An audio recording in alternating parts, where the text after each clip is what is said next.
unas intervenciones puntuales después, en el 500 y en el 1600, algo que en urbanismo se llama ensanche. Ya se les voy a mostrar por qué es un ensanche y demás. No es una intervención puntual, es una intervención más grande, adosada a una ciudad. Nuevas fundaciones, intervenciones integrales. Acá tenemos puntuales, entonces fíjense en Roma vamos a ver una puntual que después se encadena con una propuesta más integral. Y dos intervenciones de escala territorial que están principalmente acá en el plano del último tiempo del barco. ¿Sí? Esa es un poco la estructura que vamos a ir llevando. Esta diapo va a ir apareciendo cada vez que cambiemos de tema, ¿sí? Para que ustedes puedan volver a tomar aire y decir cambiamos de tema, así vamos a ir avanzando. Entonces, en primer lugar vamos a estar en este territorio que era Italia, que habíamos dicho que durante el 1400 tenía esa estructura de estados independientes, de principados y demás, y que tenía un gran sector, que acá está en verdecito y acá está en un color clarito, que son los estados vaticanos, ¿sí? Los estados pontificios. Las tres intervenciones que vamos a ver son Florencia, Pienza y Urbino, en ese orden. Ven que están casi todas al centro, en el tramo central de Italia, y algunos autores refieren que en realidad las primeras intervenciones, estas que son puntuales, que les acabo de decir que son intervenciones puntuales, tienen que ver con que el fenómeno urbano en Europa había sucedido durante el tiempo del gótico, ¿no? Ustedes cuando vieron el gótico vieron el resurgimiento de las ciudades y vieron la ciudad medieval de alguna manera, cómo se ordenaba.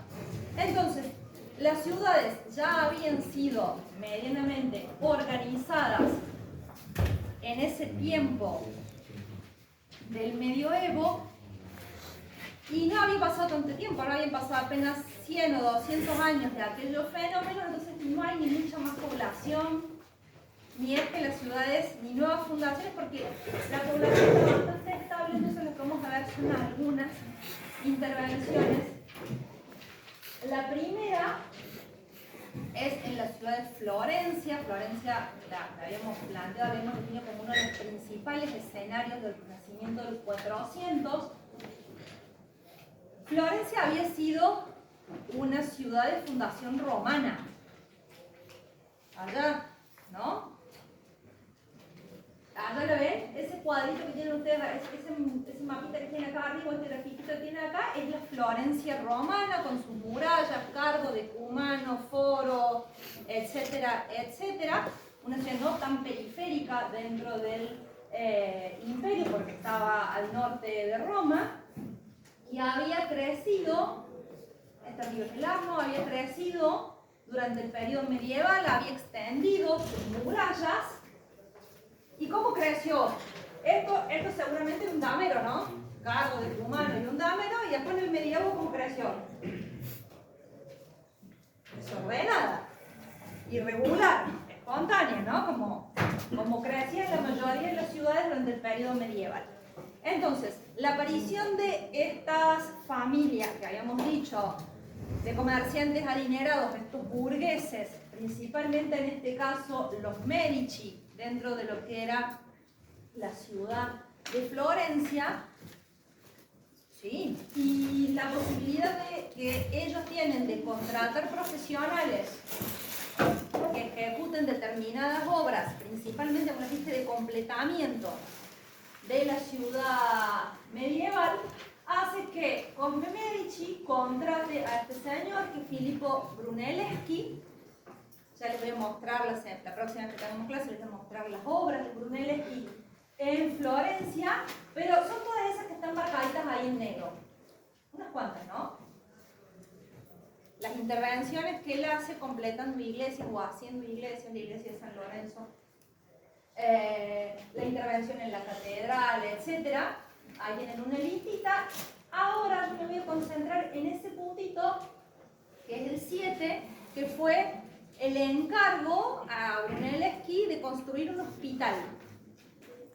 El Hospital de los Inocentes, que como arquitectura se los voy a mostrar en la próxima clase, es un hospital, el Hospital de los Inocentes es un hospital de niños.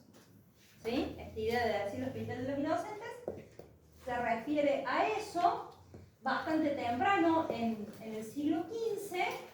Entonces, fíjense, acá en medio, ahí estaría la ciudad romana, que alcanzan, la detectan, ¿no? Ahí el medio sería eso que tienen ahí, y todo lo demás que había ido creciendo con calles rectilíneas, pero de una manera espontánea. Entonces, en ese sectorcito que les marqué recién, acá quedaría la ciudad romana. En ese sector está allí Brunelleschi convocado para hacer un hospital, como les dije, de niños, un hospital de inocentes, en donde ahí en la punta, el hospital está acá, en esta cara, en esa esquina, en ese otro lado, ya se encontraba una iglesia, la iglesia de la Anunciata o de la Anunciación, y entonces se empieza a definir un espacio público en torno a lo que estaba funcionando casi como atrio de la iglesia y el espacio que genera también público el Hospital de los Inocentes. Entonces, lo que va a hacer Brunelleschi es rectificar y definir el espacio de la plaza y comenzar su intervención en ese lado. Lo que va a incorporar para esa definición del espacio público es una galería que da a la plaza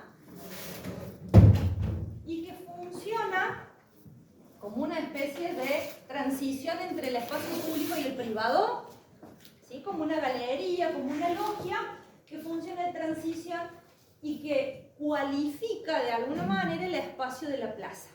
Entonces, con la definición de los bordes por parte de Brunelleschi y la ejecución del Hospital de los Inocentes, que está acá, se define la plaza y luego algunos otros arquitectos importantes del Renacimiento, Micheloso a mediados de ese tiempo, va a construir la logia que define la fachada de la iglesia, siguiendo prácticamente los mismos términos que había planteado Brunelleschi. La misma arquería, con un ritmo muy similar, y unos años más tarde, Antonio da Zangalo trabaja esta última cara para definir completamente la imagen urbana de la plaza. Y con diferencias compositivas muy sutiles, que uno las puede apreciar cuando los analiza detenidamente a una cara y a la otra, pero no con un criterio de integridad por parte de los tres arquitectos y un respeto por una idea, que es la idea de enfatizar la centralidad y de cualificar la plaza con galerías en las tres caras. Se define esta primera intervención que de alguna manera la mayoría de los textos van a hablar que es la primera intervención urbana del Renacimiento, el primer tratamiento de un espacio urbano durante el Renacimiento. De una ciudad grande, ¿no? Una ciudad que ya había crecido. Ahora me voy a mover hacia el otro puntito que es la ciudad de Pienza. La ciudad de Pienza lo llamaba Pienza, tenía un nombrecito pobre ahí, sin pena ni gloria, y era la ciudad donde había nacido el Papa Pío II, o el Burgo, o el pequeño pueblito medieval donde había nacido el Papa Pío II. Pío II vuelve a su ciudad natal, a su ciudad de origen, habiendo estado instalado en Roma, ¿no? Como papa, y ve que la ciudad tenía ese fuerte carácter medieval y él decide que en esa ciudad tenía que haber una iglesia de otra envergadura, se construye su propio palacio para ir eventualmente y alternar entre Roma y su ciudad natal. Entonces construye la iglesia, construye su propio palacio, construye otro palacio más que será el palacio arzobispal o el palacio del obispo, y luego una pequeña intervención más que es el palacio de la administración, como el palacio comunal, ¿sí? La administración de la ciudad. Esto está en una loma. Fíjense que la ciudad tiene un corte absolutamente medieval, ¿no? Callecitas muy estrechas, muy sinuosas. Estaba cerrada o encerrada en una muralla y tenía una calle principal que la recorría de lado a lado y lo demás es bastante irregular, ¿no? Entonces, él decide que en el punto prácticamente central de ese recorrido, donde este camino hace un pequeño quiebre, no es absolutamente recta la línea, hace un quiebre, que en ese punto del quiebre lo contrata, ese va a ser el punto de ubicación, lo contrata a Bernardo Rossellino, que ya trabajaba para el Papa, y entonces alrededor de mediados del siglo XV plantean esta intervención. Lo que manda la composición, disculpen, las plantas están unas para un lado y la otra para el otro, ¿sí? La iglesia es la misma, en una planta está de una forma y en la otra de la otra. La iglesia se ubica de forma tangencial a el quiebre del camino, ¿no? O sea, en el punto exacto del quiebre del camino, ahí se ubica la iglesia, y cada uno de estos dos palacios toma la inclinación de la misma calle, ¿no? Se adaptan a la inclinación de la calle. Al introducir la regularidad y las formas puras del Renacimiento, ¿qué es lo que va a provocar? Que si acá tengo dos cuadrados, que son las figuras compositivas de este palacio, el ángulo que me va a quedar de encuentro no va a ser un ángulo 90 grados. Entonces se prioriza la regularidad de la arquitectura por sobre la regularidad del espacio público. Lo mismo pasa con este palacio, que es 1,5 cuadrados aproximadamente, y entonces lo que termina provocando es esta tensión, que es muy interesante, que hay dos aperturas a cada lado de la iglesia y que permiten la visual de larga distancia, ¿no? Permiten desde acá mirar el paisaje y mirar el resto del entorno. Entonces, ¿qué hay acá como ideas?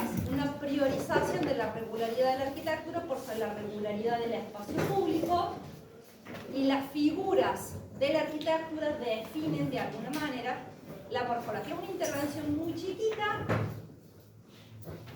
ambiciosa para los tiempos de vida o los tiempos de poder de un papa. Después vamos a ver este palacio cuando vemos arquitectura, es el Palacio Piccolomini, y se rebautiza como piensa porque es la ciudad del Papa Pío, ¿no? Tan difícil es mantener la puerta cerrada. ¿Sí? Entonces estas son intervenciones puntuales. En ciudades medievales absolutamente irregulares o caóticas empiezo a tener intervenciones puntuales que regularizan los trazados y demás de acuerdo. Los del fondo se callan o se van. Esto es fácil. Finalmente, esto es un señorío del señor Montelfredo, y es la ciudad de Urbino, una ciudad más grande. La otra ciudad tiene apenas 60 hectáreas, esta ciudad eran 6 hectáreas, perdón. Esta ciudad es mucho más grande. Y es una ciudad, me voy a volver dos para poder mostrarles dónde está en Italia, solamente para eso. Urbino está acá, y de alguna manera era la conexión, o estaba en el camino de conexión entre Roma y el Adriático, y Ravenna y esos lugares del mar Adriático. Entonces tiene una posición estratégica dentro de las rutas comerciales de Italia y demás. Entonces, la ciudad era una ciudad, vuelvo a lo mismo, medieval, hasta miren el trazado, hasta más medieval que lo que hemos estado viendo ahora en la irregularidad, definida por una línea de murallas que tenía dos puertas principales. Esta puerta da o iba en el camino a Roma, y esta puerta iba en el camino a Rimini, que es el puerto sobre el Adriático. Entonces esta ciudad era recorrida y atravesada prácticamente en el sentido de esas dos puertas, ¿no? Su tracción o sus tensiones están, mira, pasa por acá, allá hay un poco más de lugar para que no te quedes ahí atorada. Entonces estas son las imágenes, esto es un dibujo de época, y esta es la imagen de la ciudad tal cual estaba antes de las intervenciones. La diferencia va a ser que acá las intervenciones se van a desarrollar a lo largo de casi 30 años, entonces tenemos más tiempo para ejecutar las ideas. ¿Qué sucede aquí? Esto ya estaba, el Palacio Ducal, un mercado ahí abajo, casi extramuros, en la parte baja, la iglesia y demás ya estaban acá. Esas cosas ya estaban casi al centro. Entonces, la propuesta va a ser rectificar la calle que une las dos puertas. ¿Cómo? Con una línea prácticamente recta. Si en el camino había que demoler todo lo que iba encontrando, no era un problema. ¿Sí? Se atraviesa toda la ciudad con esta nueva red. ¿Entienden los dos gráficos? Esto es lo que hay y estas son las intervenciones nuevas. Entonces, aparece esta nueva calle que va a vincular las dos puertas. Se ordena toda la situación urbana con una nueva ala que se le arma al Palacio Ducal.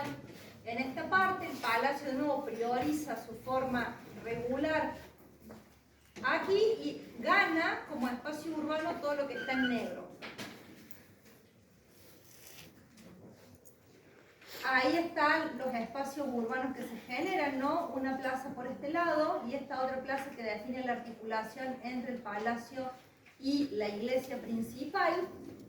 Pero como esta está en una colina, a espaldas del palacio, queda un espacio residual que es este que está acá abajo, que es este que está ahí. Entonces, lo que la intervención va a contemplar también la organización, el ordenamiento de ese espacio inferior que muchas veces ya funcionaba como mercado para que sea el mercado de la ciudad. Entonces, ¿se acuerdan que en la ciudad medieval estaba la plaza del mercado, la plaza de la catedral? ¿Sí? ¿Se acuerdan? Que tenía como 3 plazas la ciudad medieval. Lo que hace esta intervención es sacar la plaza del mercado de adentro de las murallas y trasladarla y de esa manera empezar la expansión de la ciudad de alguna manera extramuros. Hay una segunda intencionalidad en lo que sucede aquí. Le empieza a dar mucha más importancia o le empieza a dar más jerarquía, que esté la puerta, el mercado allí, a la puerta que iba a Roma. Entonces, si bien Rímini está más cerca del Adriático por la puerta de Rímini, las relaciones van cambiando. Roma se va volviendo a convertir en una ciudad poderosa, el papado se vuelve a convertir en una organización poderosa, entonces la atracción del crecimiento de la ciudad se lleva hacia ese sector, mirando hacia Roma y no tanto mirando hacia el Adriático. Entienden que son 3 pequeñas intervenciones de una escala reducida, puntuales, que buscan orden y que buscan organización de los espacios públicos a partir de la regularidad principalmente de los edificios o de algunas vías de comunicación, como en este caso. Ninguna tumba murallas, ninguna crece, las ciudades estaban en una especie de status quo, no crecían, la población tampoco crecía demográficamente. Entonces acabamos de ver estas 3 medidas acá adentro. Vamos a ver ahora el caso de Ferrara, ¿sí?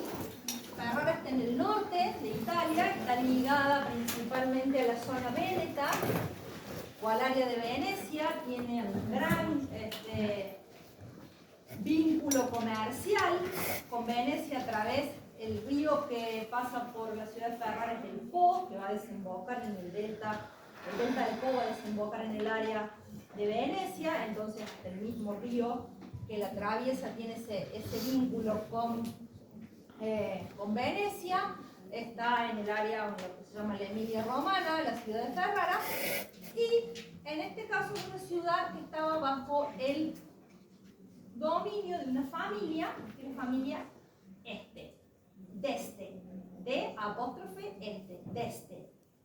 Entonces, esta familia, que era una familia de estas familias poderosas y burguesas de la Italia de 1400,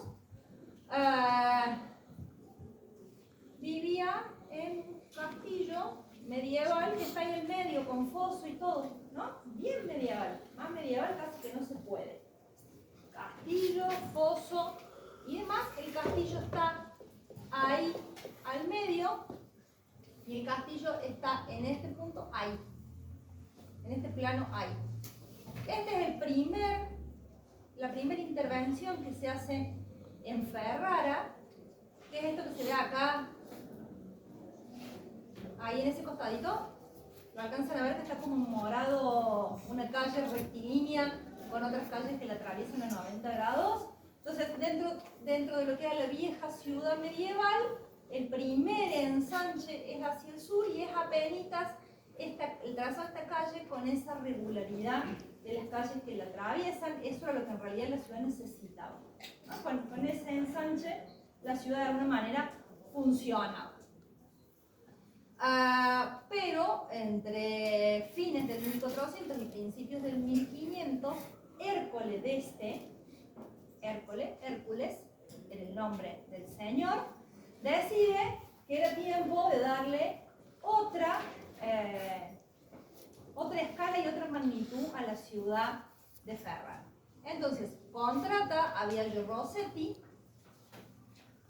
para que planifique una gran intervención que se llama adición hercúlea, o sea, la adición de Hércules o de Hércole. Por eso el nombre es el ensanche que este personaje de la familia de los que va a proponer.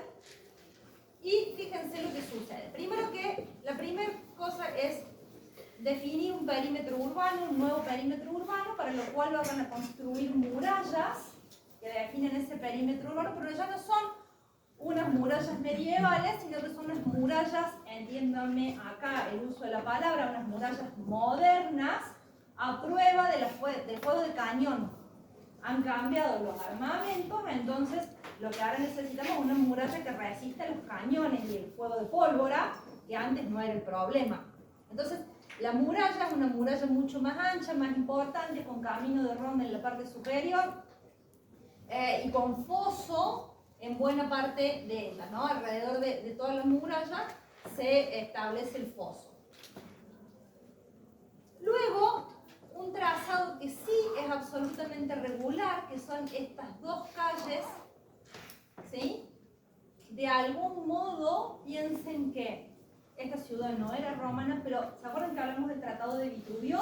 Que había empezado a circular y que de alguna manera recogía cómo había sido la arquitectura romana y que se había popularizado a través de la imprenta. Vitruvio es el que cuenta teóricamente que las calles romanas, que las ciudades romanas tienen carbo y decúmano. Entonces, la posibilidad a través del conocimiento del Tratado de Vitruvio de ese trazado a 90 grados cual carbo y decúmano es utilizado aquí, y en ese encuentro se van a instalar, vuelvo a lo mismo, como la arquitectura define el espacio público, tres grandes palacios. Uno de ellos es el Palacio de los Diamantes, que ya lo vamos a ver también dentro de la arquitectura. Esa calle, una, conecta directamente con el castillo estense, el castillo de la familia de este. Entonces, esta calle tiene ese núcleo y luego conecta con el palacio, y la otra lo atraviesa a 90 grados directamente.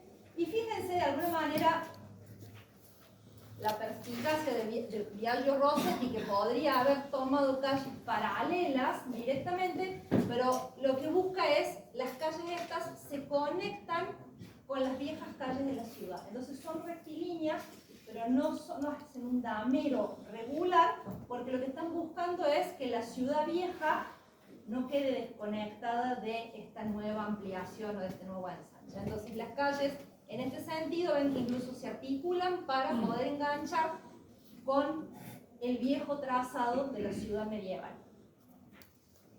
La verdad que la propuesta fue muy ambiciosa, fue casi excesivamente ambiciosa. La ciudad de Ferrara no creció como esperaban la familia de los Este, no creció de esa manera, y se ocupó una parte, y toda la parte más norte de ese ensanche quedó desocupada o deshabitada durante muchísimo tiempo. Van a tener que esperar casi 200 años para que ese urbanismo se materialice, las calles se abrieron y demás, pero no se consolidó la ciudad. Entonces, fíjense que cuando en el 1500 uno pretende ser de... Las otras eran intervenciones puntuales. Acá que quisieron ser muy ambiciosos, después no se completó en el uso. La intervención se hizo, pero no se completó en el uso. Estábamos acá. Voy acá, sigo como en este orden, por lo menos por ahora, y les voy a mostrar 3 ciudades de nuevas fundaciones, y creo que después de eso vamos a tener el corte. Las 3 ciudades son Santa Fe de Granada, en el sur de España. La ciudad de Palmanova, que está también muy próxima a los Estados Vaticanos, y la ciudad de La Valeta, en Malta, una isla en el medio del Mediterráneo. ¿Sí? Están bien desparramadas, ¿no? Ya no están como todo tan próximo como estaba dentro de Italia. Las vamos a ver en ese orden. Vamos a ver primero Santa Fe de Granada. Santa Fe de Granada sí nace como un campamento militar de avanzada en la reconquista de España, cuando España decide reconquistar y expulsar definitivamente a los moros o a los musulmanes del sur de España, hecho que va a tener su desenlace en el año 1492, cuando efectivamente los reyes católicos terminan de vencer o terminan de expulsar a los califatos del sur de España, ¿no? Se acaba la presencia, al menos religiosa, van a quedarse muchos moros viviendo en el sur de España, pero se acaba la organización del califato y se acaba la estructura religiosa de la presencia de los árabes en España, ¿sí? Entonces, los reyes, para llegar a terminar de expulsarlos de alguna manera, van avanzando militarmente, ¿no? Es una campaña militar y se va avanzando, y a medida que se va avanzando, se van estableciendo campamentos militares. Esos campamentos sí tienen la lógica, porque nunca la perdieron, de la avanzada romana, de los campamentos romanos, Cardo, de Cumano, y luego adentro una organización regular que permitía en realidad, no sé, han visto películas, permitía organizar carpas allá adentro, ¿no? En un campamento lo que había eran carpas, no había construcciones permanentes. Entonces, así nace Santa Fe de Granada. Allí está una pintura alegórica, por lo que es de la época de los reyes entrando a Santa Fe para tomar posesión definitivamente del sur de España, ordenada, como les dije, con un cartel de Cumano, una plaza al medio, y se va a ir materializando a medida que España entiende que es un punto estratégico, la va a ir ordenando y la va a ir formalizando como ciudad, y esa cuestión de campaña, de carpas, de avanzadas, se van a convertir en construcciones permanentes, y frente a la plaza aparecerá la iglesia y aparecerán los edificios administrativos, y finalmente será amurallada como forma defensiva. Entonces, la ciudad nace, insisto, como un campamento militar de avanzada, y después se va, dentro del mismo trazado que se le planteó, se va a ir consolidando y va a ir reemplazando la arquitectura efímera por arquitectura definitiva, hasta estar al día de hoy.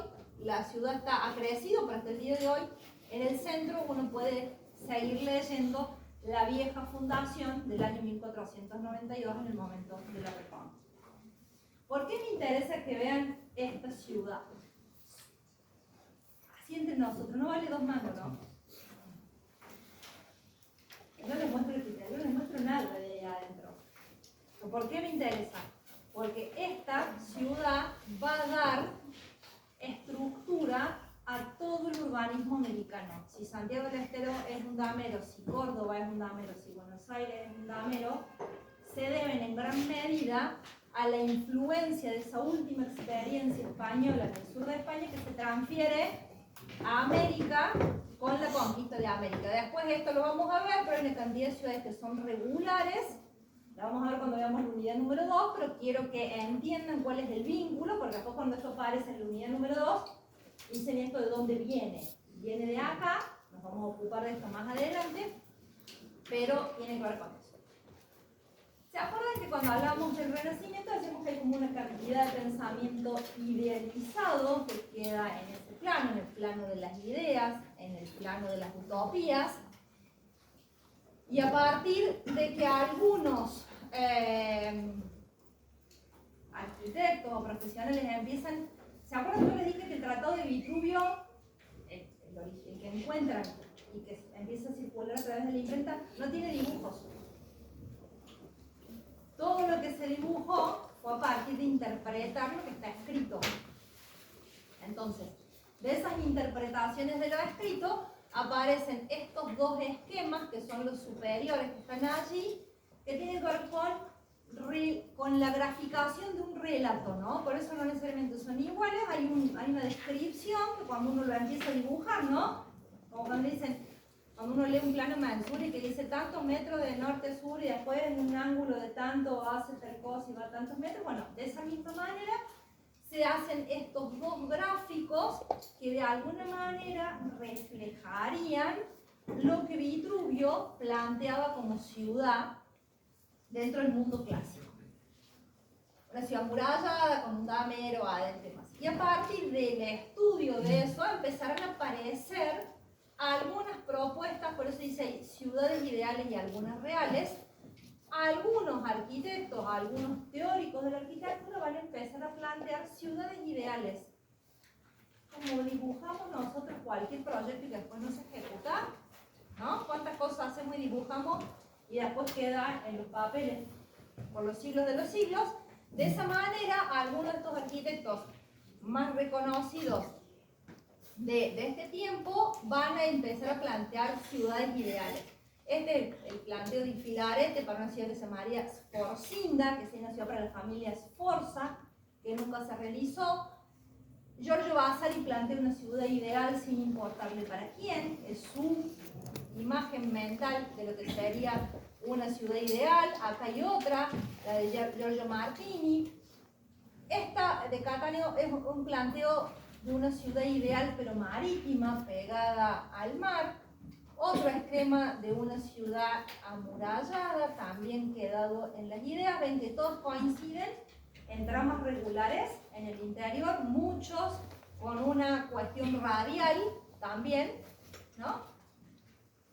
Las murallas muy definidas, las murallas estrelladas o poligonales, combinando siempre esas figuras ideales del círculo y del cuadrado, que habíamos dicho que en el Renacimiento eran como las figuras por excelencia, esas figuras regulares, pero algunas de estas sí se hicieron. Una de ellas es la ciudad de Palmanova y otra es la ciudad de Noalta.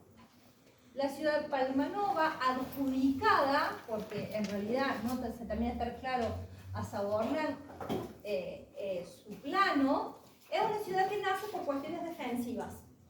¿Sí? Estaba muy pegada al área véneta, estaba muy pegada al norte con Austria y demás, un área de litigio permanente, entonces esta ciudad nace por cuestiones estratégicas militares. ¿Sí? Entonces, como es una ciudad militar, de todo esto que hay acá dando vuelta, parece que este señor se queda con un trazado radial, con una plaza al centro. ¿Ves que luego la materialidad es tal cual el plano? Yo no tengo ni que hacer da lo mismo si señalo en la foto aérea o si señalo en el plano, porque la materialización es absolutamente fidedigna con respecto a la idea.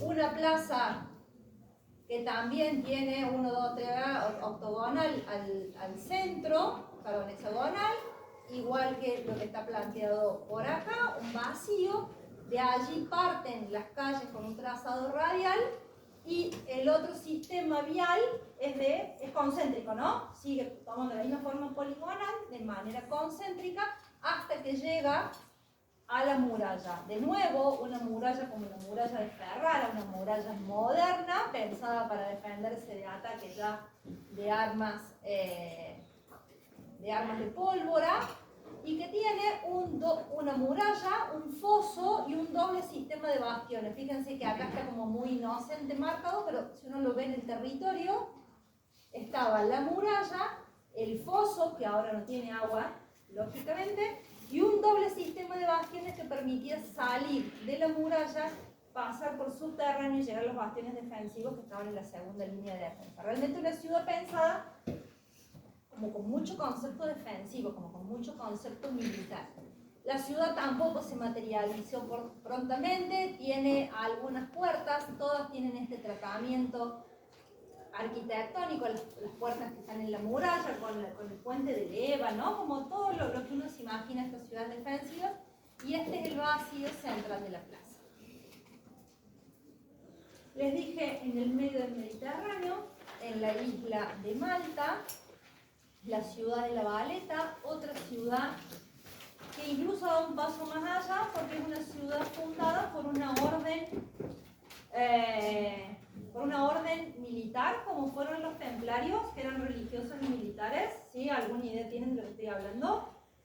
Estas órdenes de caballeros que al mismo tiempo eran hombres de fe. Entonces, esta isla es fundada por una orden, perdón, esta ciudad es fundada en esa isla por una de estas órdenes militares. Fíjense el emplazamiento que eligen en un promontorio dentro de una bahía que les permitía la defensa de muchos puntos, y en este extremo de la isla fundan esta ciudad que es difícil mirar y entender la grilla si uno no toma estos dos gráficos por afuera.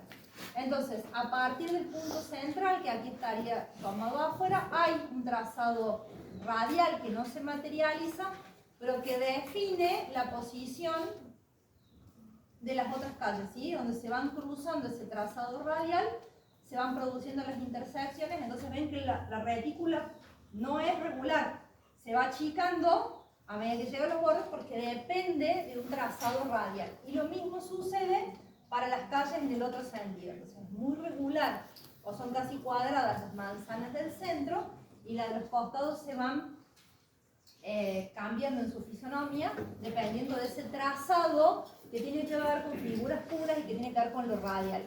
Luego tiene todas sus murallas, incluso las murallas de protección hacia el mar, y una doble muralla. Fíjense que en este plano se entiende mejor, una doble muralla con un puente, una avanzada, y la segunda muralla que la protegía de la posible invasión desde el territorio.